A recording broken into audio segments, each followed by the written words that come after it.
আমাদের সামনে একজন দর্শনার্থী রয়েছেন, উনি ঢাকা থেকে এসেছেন।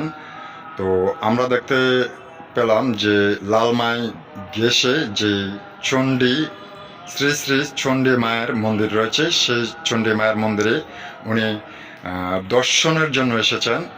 তো আসলে ওনার ভালো লাগা এবং ওনার অনুভূতি সে সম্পর্কে আমরা একটু জানবো। নমস্কার। আপনার নাম? তিথি বণিক। তিথি বণিক। আপনি কোত্থেকে এসেছেন? আমি ঢাকা থেকে এসেছি, আমার মামার বাড়ি বগুড়াতে। জি। তো ওখান থেকেই মেইনলি এখানে আসা দর্শনের জন্য। মন্দির দর্শনের জন্য এসেছেন। তো এই মন্দিরে এসে কি কি আপনি দেখলেন? মন্দিরে এসে দেখলাম এখানে এই যে শ্রী শ্রী শিব মন্দির, জি। চণ্ডী মায়ের মন্দির, পুরোটাই ঘুরে করলাম।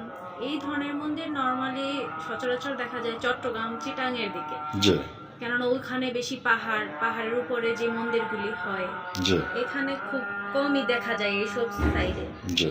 তো যেহেতু আমি শুনছি এর আগেও যে এখানে একটা মন্দির আছে পাহাড়ের উপরে, তো ওই যে একটা কিউরিসিটি যে দেখার, এটার জন্যই মেনলি এখানে আসবো করেও আসা হয় না। প্রত্যেকবার মামার বাড়িতে আসা হয়, কিন্তু এখানে খুব আসা হয় না। আমি এই প্রথমে এসেছি, এই জন্য আর কি আসলাম। ভালোই লাগলো, নিরিবিলি মন্দিরটা পাহাড়ের উপরে, ভালো লাগছে। তো আপনাদের যে যারা দর্শক রয়েছেন তাদের উদ্দেশ্যে বলবেন?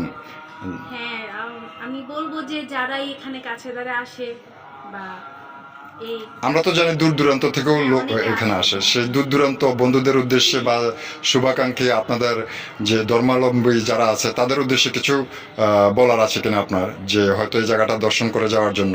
হ্যাঁ, আমি বলবো যে যারা দূর দূরান্ত থাকে তাদের যদি সম্ভব হয় তাহলে এসে যেন এই মন্দিরটা ঘুরে যায়।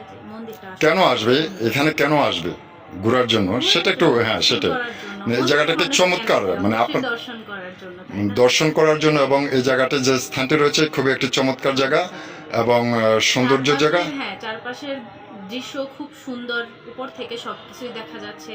যেমন রোডের ওই সাইডে চাঁদপুর রোডটাও এখান থেকে কিন্তু দেখা যাচ্ছে, আবার এই সাইডে বড়ুরার যে রোডটা উপর থেকেই দেখা যাচ্ছে। ভালো লেগেছে, সবকিছু মিলিয়ে ভালো লাগছে।